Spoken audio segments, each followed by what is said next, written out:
Je trouve que la voiture électrique aurait toujours dû être électrique. La voiture aurait toujours dû être électrique. Et d'ailleurs, elle l'était. Parmi les premières voitures, il y avait l'électrique. Salut tout le monde. Aujourd'hui, pour changer un peu, je vais me lancer dans un nouvel exercice. Un exercice critique qui, je le sais déjà, va faire pas mal parler. Parce qu'aujourd'hui, je vais critiquer monsieur Alexandre Astier, qui pour certains est carrément intouchable et représente une véritable figure d'autorité dès qu'il ouvre la bouche. Alors je tiens à le préciser tout de suite, j'apprécie plutôt bien le personnage, j'ai adoré ses spectacles. La série Kaamelott reste une masterclass pour moi qui a su très bien mûrir au fil des saisons, même si on n'en dira pas autant des deux films. Et ses prises de parole, à défaut d'être toujours 100% pertinentes, sont généralement bien argumentées, ça on ne peut pas lui reprocher. Mais quand il balance une diatribe sur la voiture thermique qui aurait toujours dû être électrique, un discours plein de conneries mais sur lesquels tous les pro-électriques se pignolent, j'ai eu envie de réagir. Alors avant que ça commence à chouiner dans les commentaires, je tiens à préciser quand même que j'ai rien contre la voiture électrique, bien au contraire, et qu'on n'est pas là pour ouvrir le débat sur pour ou contre l'électrique, chacun fait ce qu'il veut dans sa vie.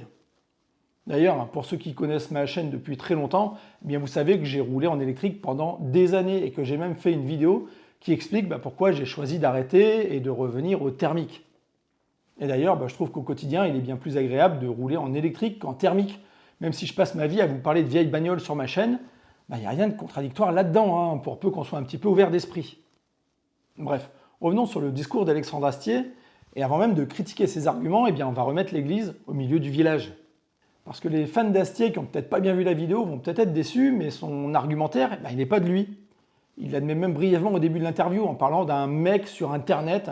Il y a un mec que j'ai vu sur Internet qui dit un truc très juste. Il se contente juste de répéter ce que dit ce mec, et ce mec, c'est Rory Sutherland, en l'occurrence, qui est un célèbre publicitaire anglais et chroniqueur à 16 heures, et qui est donc un professionnel du blabla pour vous vendre des trucs dont vous n'avez pas besoin et vous convaincre que vous avez tort à force de millefeuilles argumentatifs.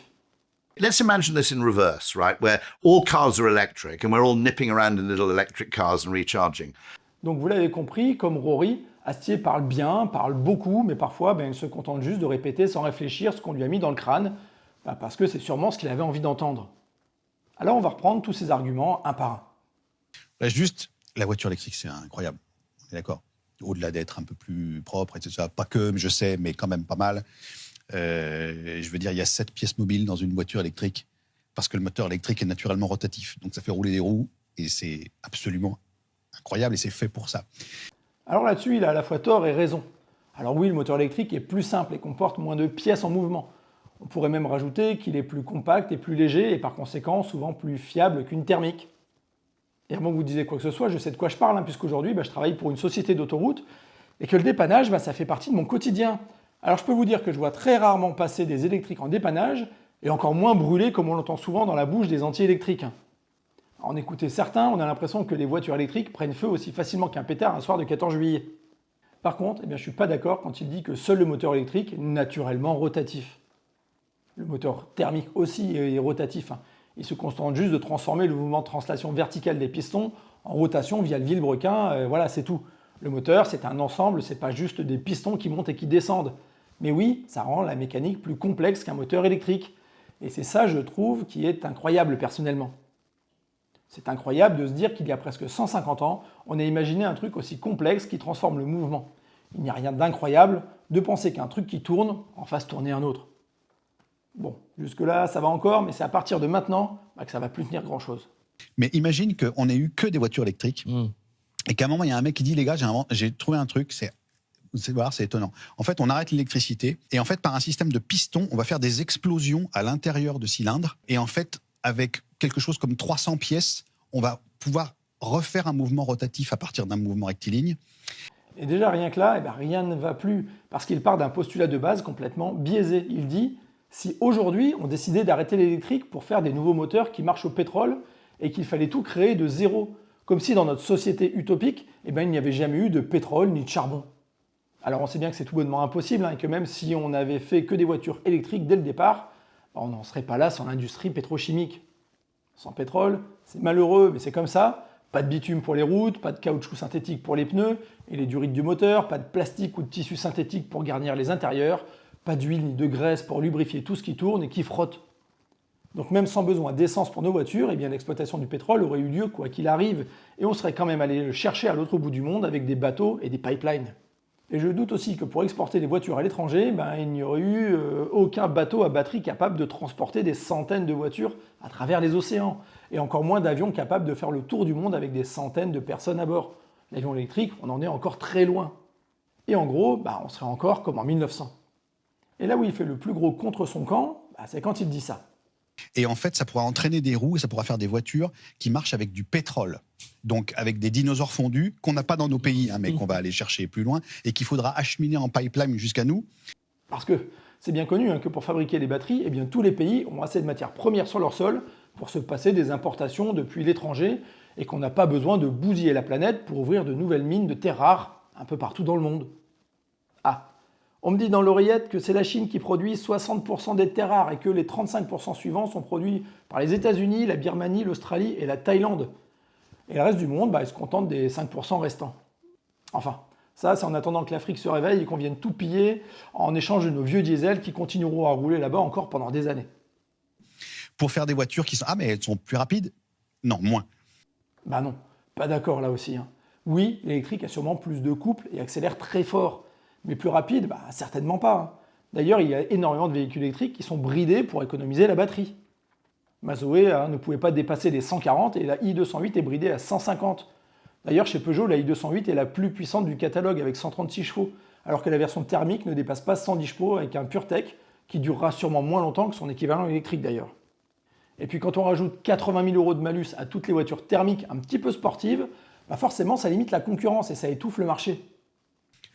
Mais elles sont peut-être plus propres. Non, elles pètent de la merde, gros, mais tu peux pas t'imaginer. Bon là d'accord, on va le répéter encore une fois, produire une voiture électrique, oui, ça pollue aussi, mais sur la durée de vie du véhicule, de 15 à 20 ans, le bilan est toujours à l'avantage des électriques. Ok, mais alors elles ont un avantage, oui, elles font beaucoup de bruit. C'est pas forcément un avantage, enfin en tout cas, voilà. Alors pour ce qui est du bruit, est-ce que c'est un avantage? Là aussi, je sais pas trop quoi répondre. C'est vrai que depuis le bord d'un circuit ou à bord d'une grosse américaine, le bruit du moteur, ça peut vous donner des frissons. Mais quand c'est le Jackie Tuning du quartier qui passe à 2h du matin en bas de chez toi avec sa BM équipée d'un pot Williams Saurin, et si t'as la ref, t'es vraiment un vieux, ça casse les couilles. Mais au quotidien, le silence de l'électrique, ça fait vraiment baisser le niveau sonore en ville. Il suffit de regarder certaines vidéos tournées en Chine où il n'y a que des voitures électriques qui roulent pour comprendre. This is one of the things you'll notice when you come to modern day China. All you hear in terms of noise in a heavily busy city is the tire noise and a little bit of beeping from time to time.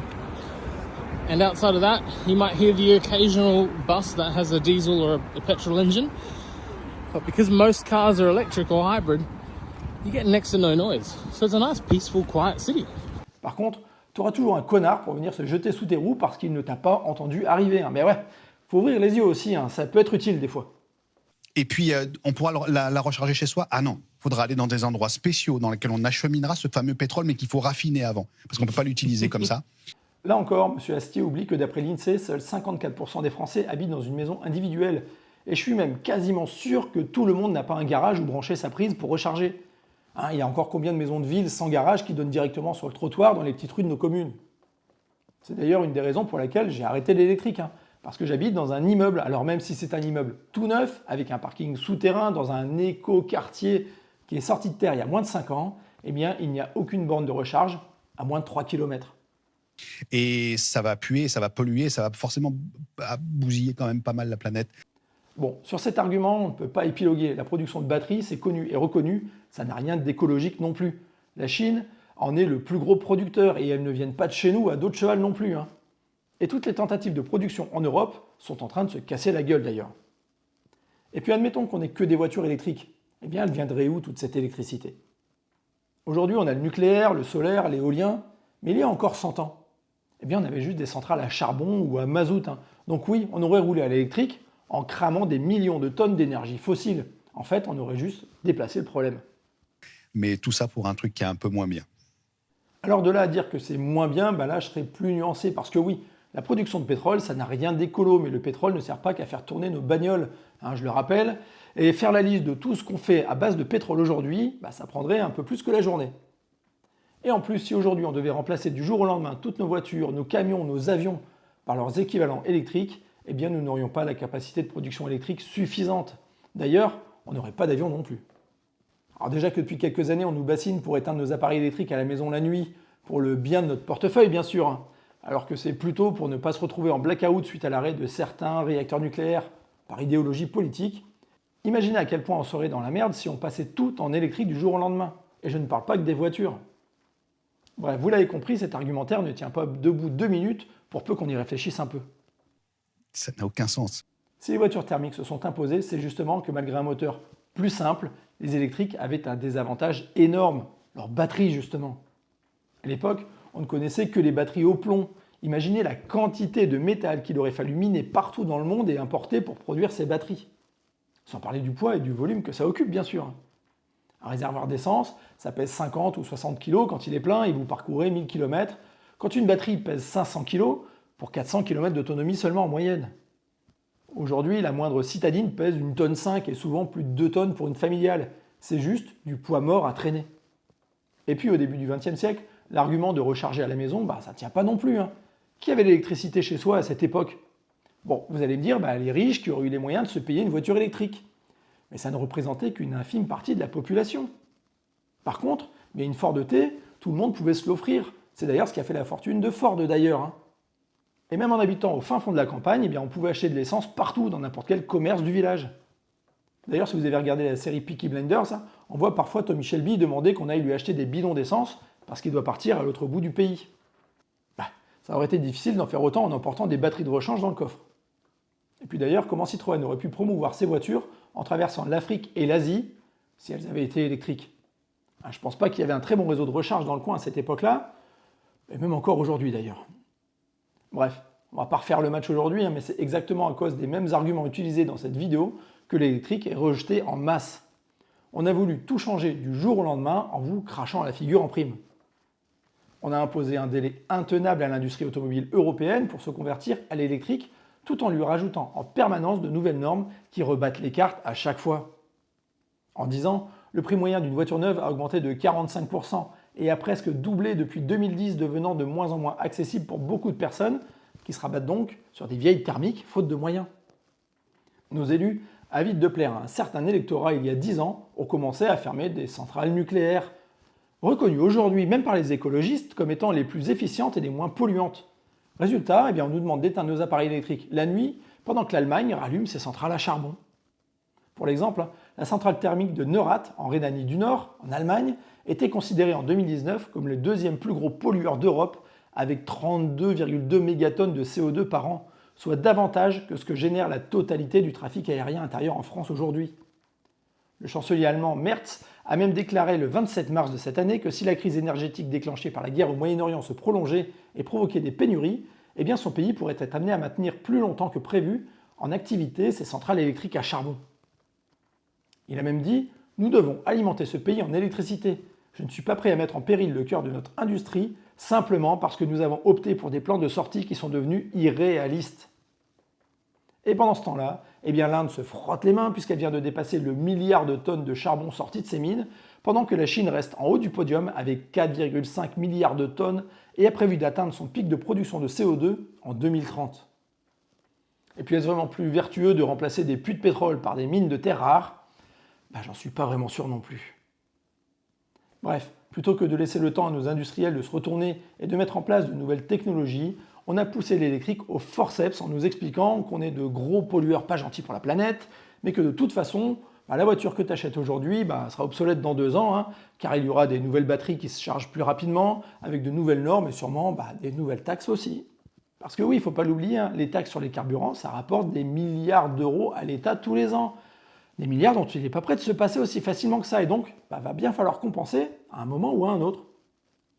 Bref, l'avenir de l'automobile sera sûrement électrique, mais pas seulement à mon avis.